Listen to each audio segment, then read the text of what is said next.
The word jihad is mentioned in the Quran about 41 times. The words mercy, peace, and compassion are mentioned about 355 times. Yes, come in. Come on in, Riaz. Sit down, please. Contrary to popular belief in most Western cultures, Islam is a religion that preaches peace and tolerance.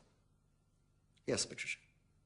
If Islam truly is a religion that preaches peace, then how come the world's most troubled spots, the West Bank, Afghanistan, Pakistan, Iraq, they're all plagued with Islamic terrorism? Well, that depends on your definition of terrorism. Some might argue that the U.S. invasions of countries like Iraq and Afghanistan are also acts of terrorism. No, those were acts of war to get rid of despotic regimes. Or a means of getting at a country's oil. Conspiracy theories. Well, May I? Yes, please. Go ahead, Riaz.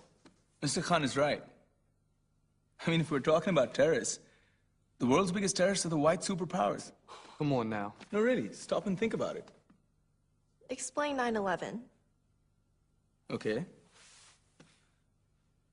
Do you know how many people died in the Twin Towers strike? Around 3,000. And do you have any idea how many people died in the bombing of Afghanistan? Take a wild guess. More than 15,000 people died.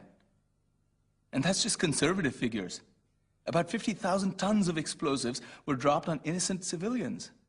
Men, women, children. Yeah, but that was because of the Taliban.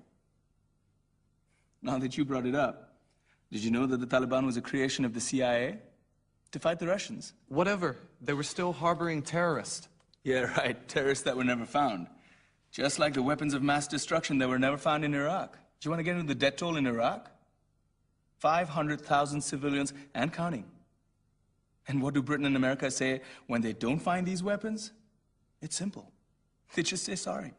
And still refuse to relinquish control of these countries. What are you trying to say? What I'm trying to say is that just because you're American, wear a fancy suit, and call yourself the president, doesn't make you any less of a terrorist. I'm saying that if you don't stop meddling in other people's countries, you will face a backlash. If Muslims like you feel that way, then why don't you get out of our country? We will. As soon as you promise to leave ours.